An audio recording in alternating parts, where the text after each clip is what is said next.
Hi, I'm Ron Scholler and my family, and I want to tell you a story about me in the Navy and the fact that while being a cook in the Navy, I had this desire to be a cook for elegant things.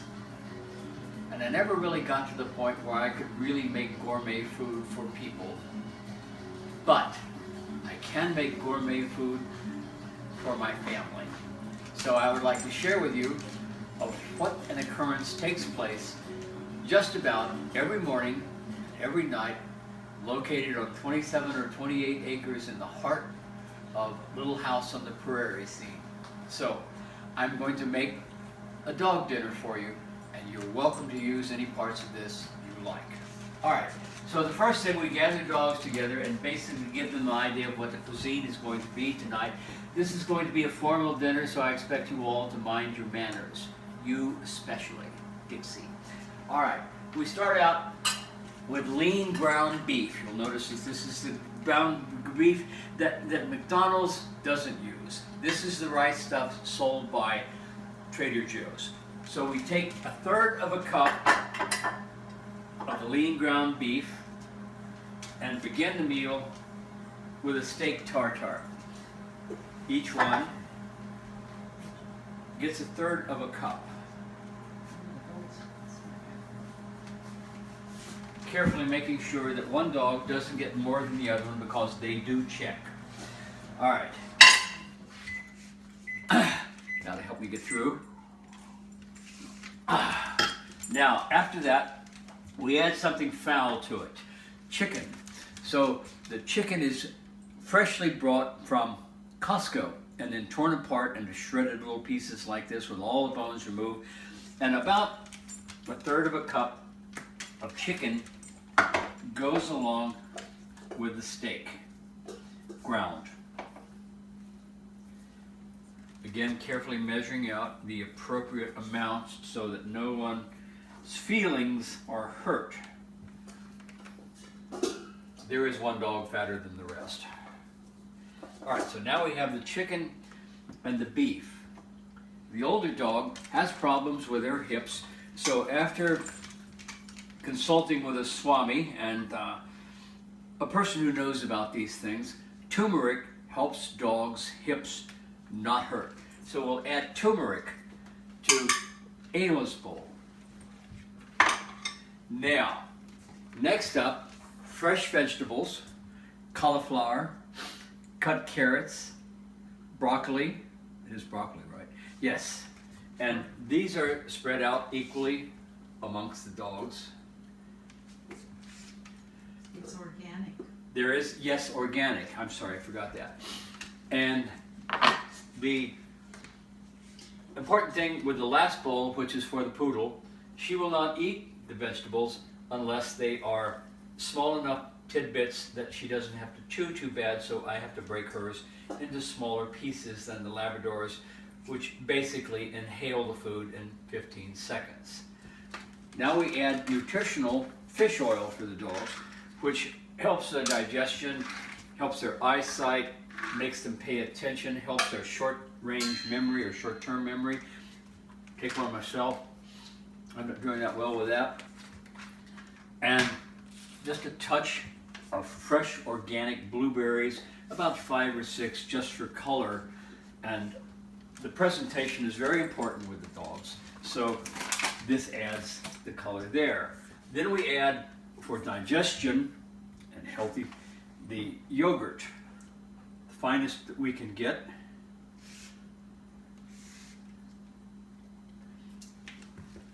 Total time now is about maybe 2.5 minutes. These are genuine home-baked gingerbread cookies that my wife makes, especially for the dogs. So the presentation here, it goes right into there. And we give each one, making sure that everything is divvied out equally. And then some people consider eggs raw bad for dogs. However, with years of experience, we have found that it really doesn't matter. The poodle will not eat raw eggs, and the only way that she'll eat it is if I make an omelet for her. So we're making an omelet for the poodle now. Now this might seem strange, but it doesn't seem strange to her. And so the omelet cooking, she prefers the yellow burst.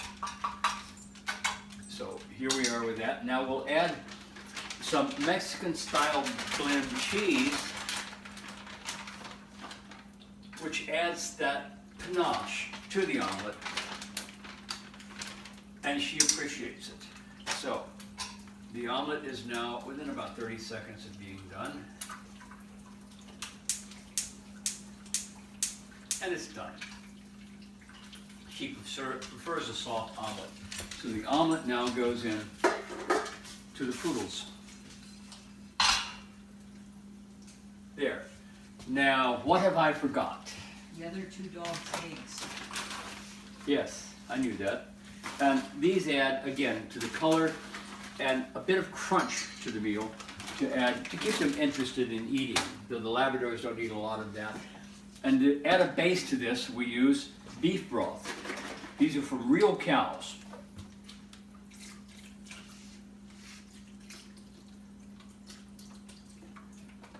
Okay. And then the raw eggs. I knew that. All right, so here they go. 1, 2.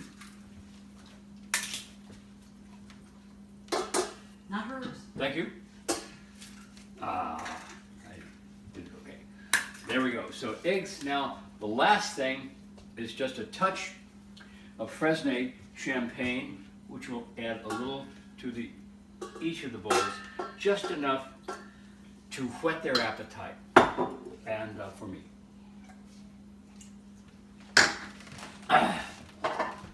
Now, what we go is the bowls are always lined up in the same way, where we have Ayla, Isa, and Dixie, because there are slight differences that they demand in order to eat totally and carefully. So we'll begin now.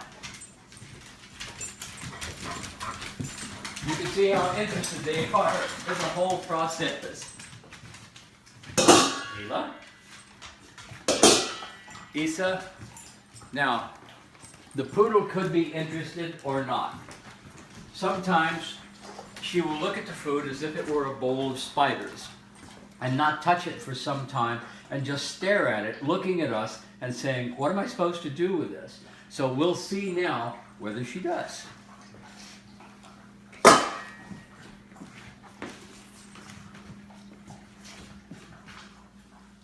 Yes, it's okay to eat.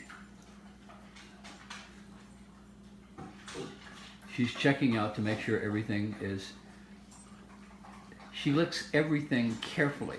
She eats like a cat, which makes poodles one of the most interesting animals you can have if you like interesting animals.